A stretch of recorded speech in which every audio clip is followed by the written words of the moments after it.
And I always like to establish the difference between credibility and rapport, because rapport is where I can feel trusted and connected with you. It's about connection. Credibility is if I believe you can do what you say you're going to do. And the way you prove credibility is repeatedly doing what you say you're going to do over time. Rapport is something that you can connect very quickly, where you feel this connection with someone else, and communication allows us to do that. And that becomes a competitive edge because it sets people apart in a sea of sameness. If I can show up and connect with you and you're like, oh my gosh, Meaghan, this is great. And I'm like, George, let's talk about this. You're going to leave and feel something different. I'm going to feel something different. And that's what makes people say, wait, I want to figure out how to work with them. Welcome to the podcast about communication in business. I'm your host, George Torok.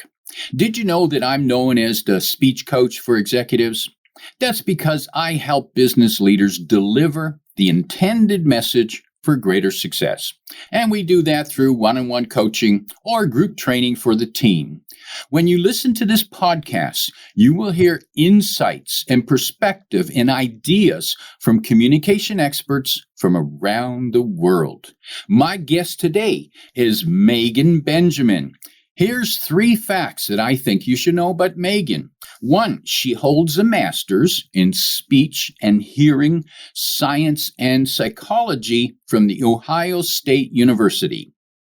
2, she's the CEO and co-founder of Studio Reinvent, where she co-developed the Agile communication methodology, which brings science of communication and the art of showing up to transform how leaders connect, influence, and inspire. And 3, she's born and raised in New Jersey. Meaghan is the 4th of 10 children. So she learned early how to listen, speak up, and hold her own. And I can imagine that those were noisy dinner times. Yeah, just pass the salt. Oh, never mind. I'll get it myself. George, my dad used to clink his glass and say, in order for there to be a conversation, someone has to be talking and someone has to be listening. I don't think anyone's listening here. We'd all look at him and then, I would imagine it would be quite a scene. Meaghan Benjamin, welcome to Your Intended Message. Thanks for having me. Excited to be here. And I know that I wouldn't have survived in that scene of 10 kids. I have one brother, and I was the oldest, and I was a quiet sort. I tended to just watch and observe. So I know I would have starved at that table of 10. Please pass the meat. Please pass the potatoes. No one would have passed me anything. It's so funny. Well, it's interesting though, because communication is a series of habits that we develop over time. And my habits and your habits will probably look quite different depending on the system we grew up in, like the family structure, the birth order. So for sure, but you do learn to adapt. You do. When you need to eat, you're like, pass that salt and you have to grab the seconds. You don't even ask for it. And you raise a great point there. Communication is a matter of habits. However, effective communication is being able to adapt our habits to the setting, to the scenario, and the people. Yes, 100%. And that's interesting because oftentimes people think, no, this is who I am. This is how I am. I'm very direct, or I'm very quiet, and all of those things can be true, but there's ways to shift them. There's almost levers that you can push and pull that allow you to be more effective. But it takes some practice, even if it doesn't always feel natural. And so I always think about that, because when you're in a system with other people, you and I were just talking about this earlier. If I'm thinking about you and you're thinking about me and we're on this podcast, everything's going to go better. And if we walk into any scenario, professional a new job, we take a new role within the same company that we've been in, but now we've been elevated as a leader. We have to be looking at what's shifted in the system and with the people around us to ensure that we can still show up and have those connections, create great followers, manage, lead, etc. And communication is the thing that allows us to do that.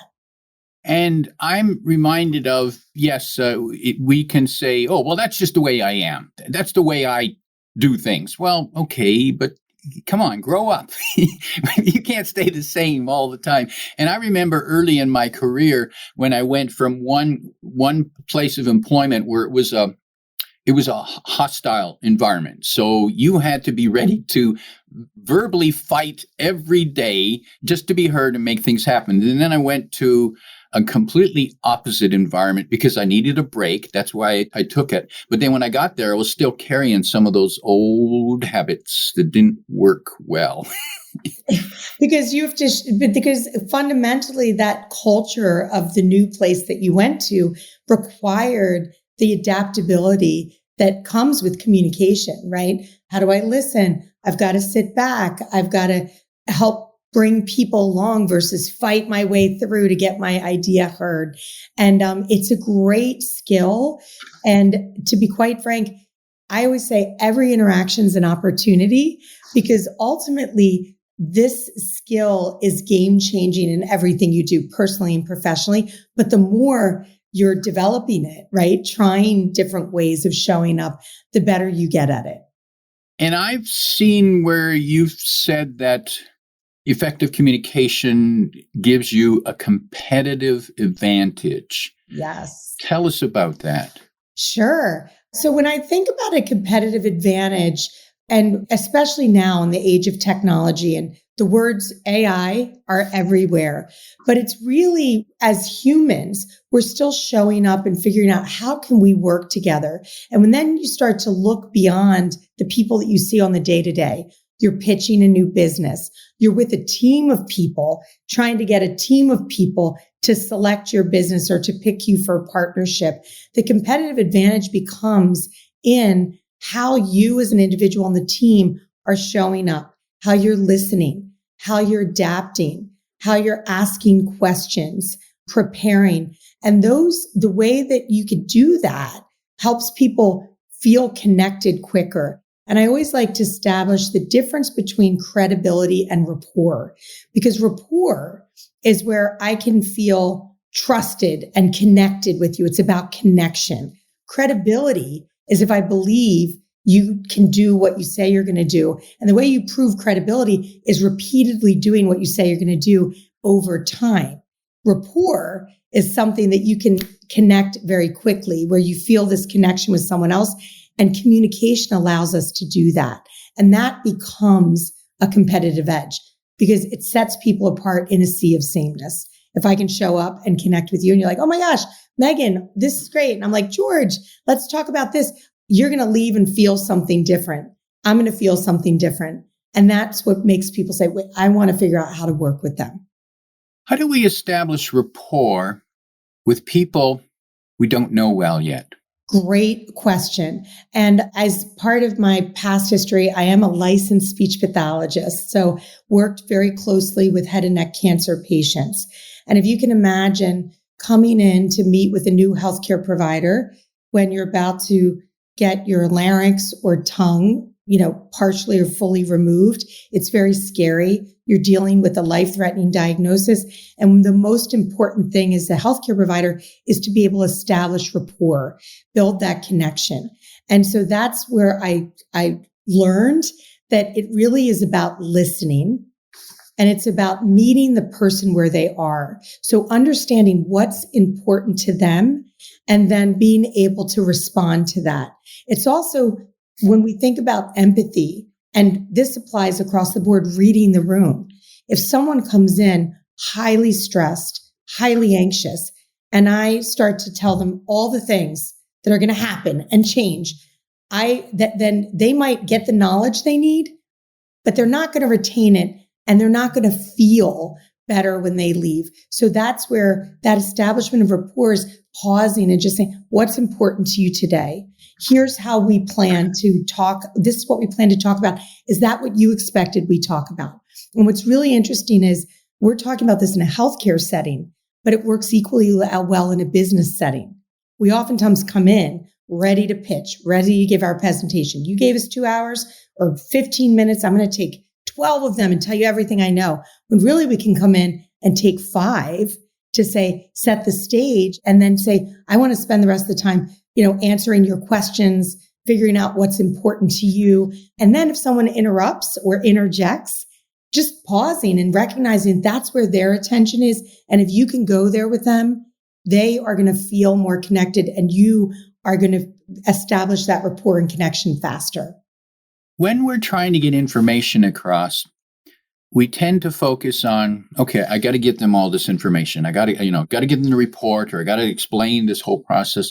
And yet people don't necessarily want to hear everything that we think we want to say. How do we figure out what's enough? Well, that's also such an interesting thing that we think a lot about, right? Because you have to find that balance. You have to demonstrate preparation. But oftentimes the mistake is that we think the value that we're bringing is it showing everything that we did. This is all the details. This is how much work I put in. But the framework that we love to use is the know, feel, do framework. So the idea is that if I go into a meeting and I say, what do I want George to know? How do I want him to feel? And then what action do I want him to take? The feel and the do inform what I tell you and how I tell you. So if I want you to feel compelled to invite me back on the show, and I want you to say, Meaghan, next year I'm going to invite you back for a repeat, then that's going to inform how I show up and the information that I give. And why I think this is so important is that the feeling is what drives us to take the action that we want. And so that's number one. So it shifts everything because oftentimes we start with the no. We've got a 50-page deck. We've got tons of reports. We're going to walk you through everything. But if I want you to feel something, take an action, that's going to inform, here's what I want you to pay attention to. And here's why it matters to you. So it's this interesting way of showing up and thinking like that, and then recognizing that if you have whatever amount of time you have, the magic is in the dialogue. So it's, if I have an hour with you and I can spend 20 minutes presenting and the rest of the time handling the Q&A, or I can come in and break it down where I do a piece of the presentation, right? Set it up. Here's our strategy. Here's what we're thinking about. And then I pause there. Let's talk about what comes to mind for you. What do you care about? Suddenly you're curating this dialogue that makes sure that you're covering the things that are important. And that's what I think is so critical, is that we have to be agile versus we're in a scripted performance.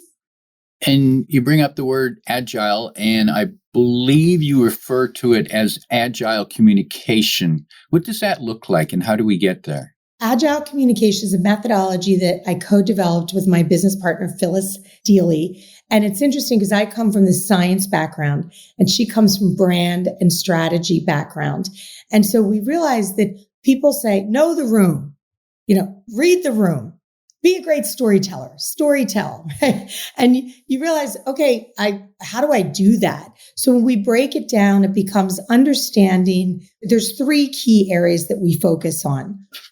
One is we think about science, the science of communication, how we filter information, how we pay attention to it, how we listen, how you pay attention to how other people are listening. So there's all these areas of the science of communication. And I want to drop one little fact. We process or cycle through about 70,000 thoughts per day. Each of us is an individual. That's a lot of competition. And most of them are repetitive, and probably a high percentage are negative, meaning that you're like, oh my God, I forgot to do this. I've got to do that. I feel overwhelmed. So there's a lot of competition in each of our individual universes, which is the brain, right? So when you start to understand how people filter information, pay attention, the science behind that, it allows you to adapt. So that's number one. Number two, we think about the system thinking. So we're in a system with other people. What does that model look like? The give and the take. How do we use delivery techniques, verbals, nonverbals, those types of things to connect within the system? And then 3 is around storytelling, but it's not just be a good storyteller. It's about structure. It's about strategy. And how do you apply some different rules to make sure that you're presenting information in a story-like fashion that brings people back to feeling something and taking the action that you want. And right now we're talking, and non-verbally, we pick up, 55% of what you pick up is through nonverbals, right? And we've heard that, right? You remember 7% of what I said, but you remember how I made you feel. Maya Angelou had a great quote with that. But one interesting thing is with the age of technology, we're losing a lot of the nonverbals that we read and build and establish trust through, because now we've got a screen between us. So right now I'm sitting in the zone of influence or the social zone, which means that you can see my gestures. That small thing can change everything in a virtual interaction. But it goes back to when you and I, George, we trained in person where people saw what you were doing and what was going on. We've got a whole generation of people that are trying to develop all their communication skills through a screen. So we have to start to think about how we can help them do that, because it's not going away. But it's going to be a critical piece of the puzzle. So agile communication is these areas of the science and the systems and the storytelling, but it's also that within the system, how we can pull these different levers to connect, whether it's through a screen or in person. Now, I'm intrigued by the concept that we're in a system. Explain how that works. Sure. So when we think of communication, I'm encoding. I'm coming up with language and then I'm delivering that. And the transmission is my verbal, the voice that I use, the expression, the intonation, the prosody, all those things, and then my gestures. And that's how I'm transmitting. We've got this third piece of the screen in here that doesn't quite fit in the verbal or nonverbal, but it's part of the piece. You're decoding. So you are interpreting everything that I'm saying. And if we go back to that universe you've got with those 70,000 thoughts, you also have a lens through which everything gets filtered, just like I do. Our lenses are completely unique to us, and they are based on a myriad of things. Birth order, if you're one of 2 or one of 10, if you're the oldest or the youngest, there's gender factors, there's nationality, religion, culture, all these things that influence how we receive information and interpret it. So you're not just taking mine in and running it through a system, you're decoding, and you are deciding what I'm saying means to you. If you agree with it, if you don't agree with it, what you want to pay attention to, what's interesting, what's not interesting, and then you would encode back to me. So if you think about that model, we're in this system together. What's interesting is this can also happen in your own brain. You're the encoder and the decoder. It always sounds better when it's in your brain than when you say it out loud. But the way that I like people to think about it. Because oftentimes people say, I need people to listen to me better. What do I have to do? And it's very important to think about yourself, but it's also, what do those people need to be able to pay attention? And so it's this idea that we're engaged in a system with other people. Now, that's an intriguing thought. We're told that we should be better listeners. However, I hadn't heard before that we need to help our audience become better listeners and that we can influence that. Yes. And we like to look at the Presencing Institute. It's out of MIT, and they have the 4 levels of listening. And we do a whole workshop that's involved in this. But if I could sum it up, we use all 4 levels of listening, because we cannot be in a state of constantly, it's Daniel Kahneman's system 2, like that logical, heavy lifting, heavy cognitive lifts. It's too much energy, metabolic energy. So we need to have these different levels of listening to be able to connect, but not always have to be paying attention to every detail. So for example, in the 4 levels of listening, level 1 is connecting, where we're like, hey, how are you? Oh, we just connected. You went to Berlin. I went to Berlin. It was really interesting. And that's downloading. That's small talk. That's where we can find some agreement. It's where we have our worldview and we're just reinforcing that it's right. Okay. Level 2 is debating. And this is where I've got a worldview. You've got a worldview. I step outside. I listen, but I'm like, here's all the reasons why you're wrong. It's where I might be coming from my area of expertise. We might see this in politics, but it's not where it's where you're debating something. You're not in agreement. Level 3 is connected listening. That's where we move into where I'm way outside of my silo of worldview and I'm curious. Tell me more. I'm curious about that, right? Like to help me understand. And why that's such a beautiful place is that you're now getting someone to be curious about what you're speaking to. Level 4 is generative. It is where we're in the best brainstorming session ever. So why this is so important is level 1 and 2 are referred to as the ego. It's all about you. And level 3 and 4 are eco, where you're in the bigger system connecting with other people. And so what we tell people is when you want someone to listen better, you've got to think about how they filter information and how they want to digest that and what's important to them, what's going to get them to pay attention. And that is where storytelling comes in. I can hand you a spreadsheet and I can read through all the numbers, but anyone can download information. If I can give you insights, hey, you've read this. Here's the key insights that we want you to take away. And here's why it matters. And here's how it's going to influence the business. Suddenly, I'm inviting a dialogue and someone ideally would lean in and say, Meaghan, tell me more about that. Or I'm curious. And if they say, I don't agree, I don't have to say, you don't agree and start to debate in level 2. I can say, tell me more. Tell me more. Why don't you agree? What do you what have you experienced? What do you know that I don't know? So you're constantly trying to move people into this connective state where it's not about agreement. It's that you're talking about something in a way that allows you to move the needle or drive the business or drive the relationship. The word curious appeals to me because I like to think that I'm curious. Is being curious, is that a more productive way to build rapport and connect with people? I would say yes. And well, let me ask you, George, because you seem very curious and you're doing a podcast and coaching people.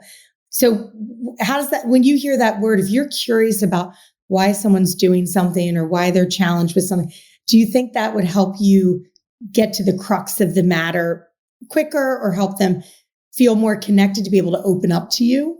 The short answer is I do believe that being curious and expressing curiosity stimulates better thinking in the part of the other person. If I say that I'm curious to you, you might be more inclined to explain your point instead of attacking me or dismissing me.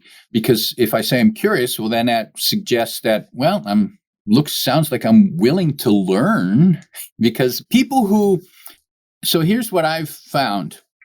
People who think they know everything never admit to being curious. I think I'd agree with that. And I just heard, I was at a speech and I think they were quoting someone else. But they said people that aren't curious about getting better stop being good. And I was like, that's really interesting because it's not that you're broken or something's wrong. It's just you're curious for yourself and then you're curious about other people. And you're right. And then suddenly you're talking, you're connecting. I will say tone is really critical here. So if someone drops something and you go, I'm curious, how did you get to that insight?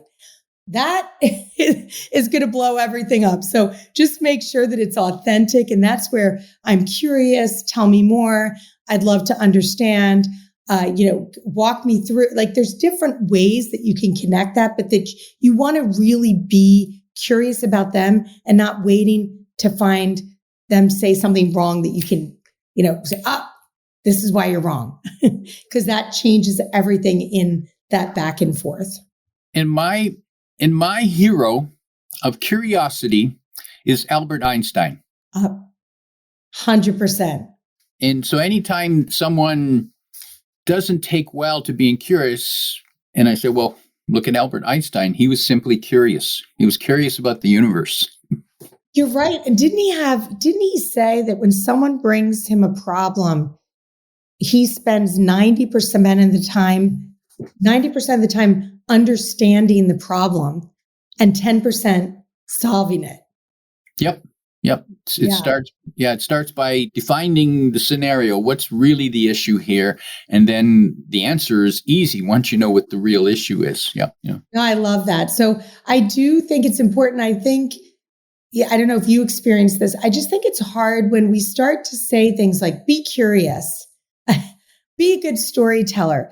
And then everyone says, okay, so I'm going to be curious, but it feels performative but the idea is that understanding the power of curiosity and of storytelling and the ability to build connection with these two pieces makes it just interesting to try to figure out how to, what don't I know? What can I learn? And I think that shifts the tone and how people show up and just makes everything better. And you brought up tone. How does tone play a part in either being more productive or being destructive? Well, the tone is always, it's the message. It's the meaning behind the message. And what's interesting is our verbals and nonverbals are intrinsically linked and shape our tone. So for example, again, if I'm sitting here, I say, George, I'm so excited to be here today. Right? Not very convincing. Right? I roll, etc. So same words, George, I'm so excited to be here today.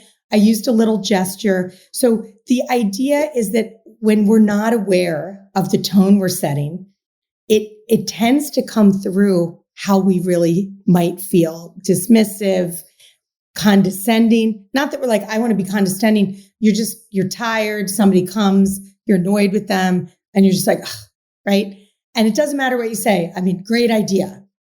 And then, oh my God. And then they leave and they feel bad. And so the idea is that self-awareness of the other person and what's the tone that you want to set that's going to make sure that the message is received and it drives the action that you want. And so just be aware if you tend to be a person that eye rolls or always asks a question, but the question is really because the person doesn't know the answer and you're trying to get them. That sets the tone that does not build connection and can be quite destructive. But if you go back to that feeling, I want you to feel connected. I want you to feel compelled to go change your behavior, right? If I give you feedback, I've got to show up with the right tone to end, messaging to get you to want to connect and then take that action. You mentioned that your background is in science and you were helping people who were having either their tongue or their voice box, larynx removed or operated on.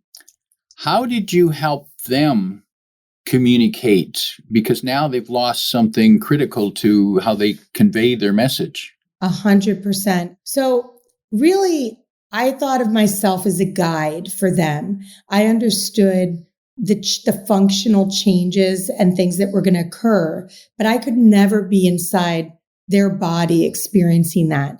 So, and ultimately what I learned was there's functional things you can do. So for example, if someone gets a total laryngectomy and they're breathing through this opening in their neck called the tracheostoma, there's a little one-way valve that I actually would insert between the trachea and the esophagus, that when they put their thumb up here, instead of the air exhaling from the lungs out, it would get directed through that valve to cause their esophagus to vibrate.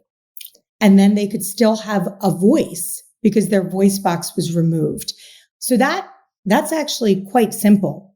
But if you can imagine the shift of your voice sounds completely different. You look different.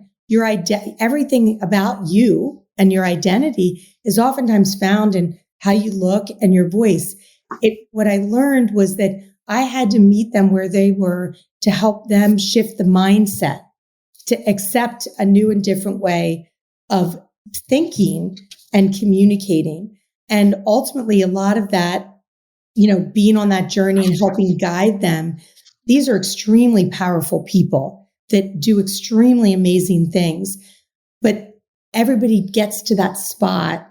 It takes a little bit of time. And so I'll say the functional communication, quite quick, but the actual acceptance and finding a place where they felt really great and confident, could go back to being the top sales rep or flying a plane. That's the piece that was really about awareness and mindset and understanding they're in a system with other people and there's things they can do. And there's times when they can tell the other people, I don't appreciate your input right now. So I would say that's how I worked with them. That might be a little too much detail, but I think for me, I learned a ton from all these patients on just overcoming adversity and how powerful the mind is and awareness is in doing anything that you want to do. And there might be a life lesson there for everyone that just when you think you've got it tough, go talk to someone who really does have it tough. Yeah. And it's interesting because I also worked with professional voice users, and there were some colleagues over the years who say, how do you do both?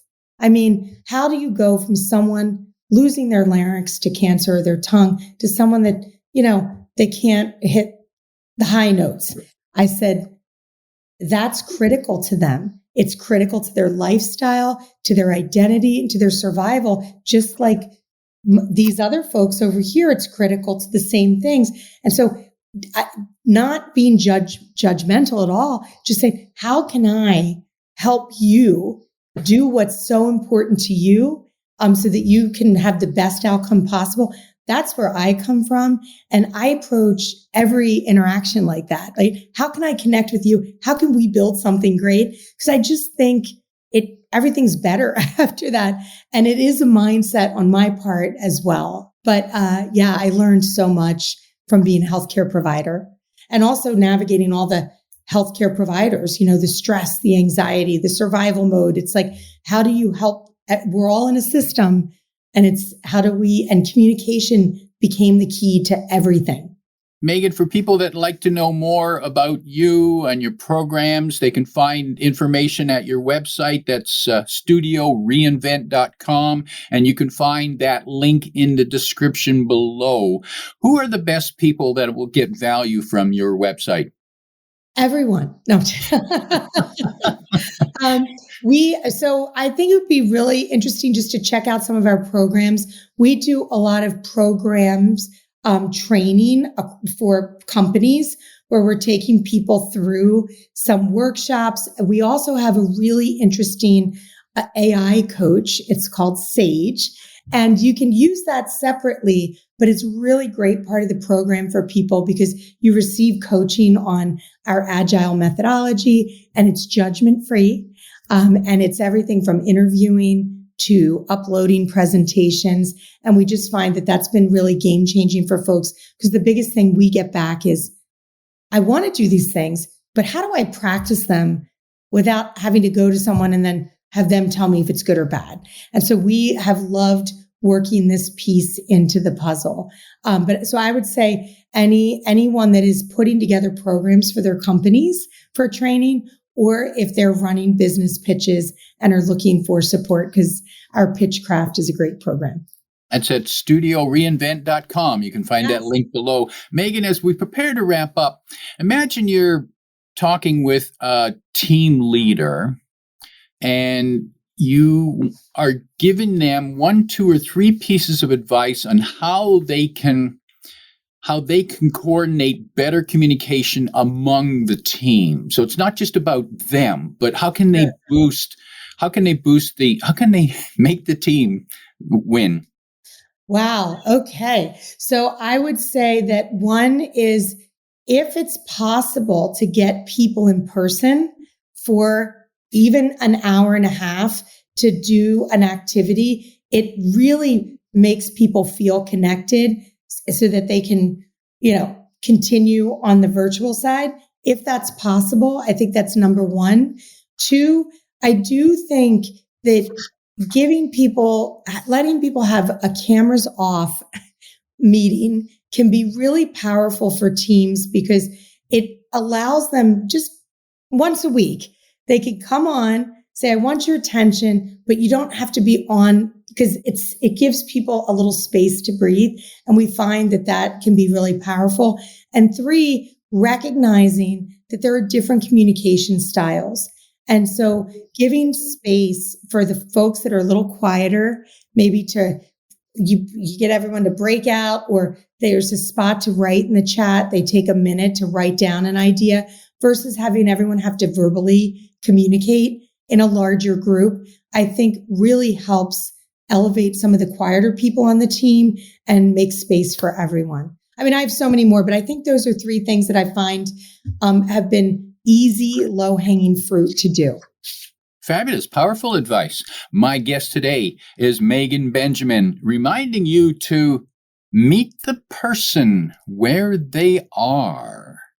If you like what you heard, tell your friends and post your 5-star review on Apple Podcasts because that helps more listeners find us.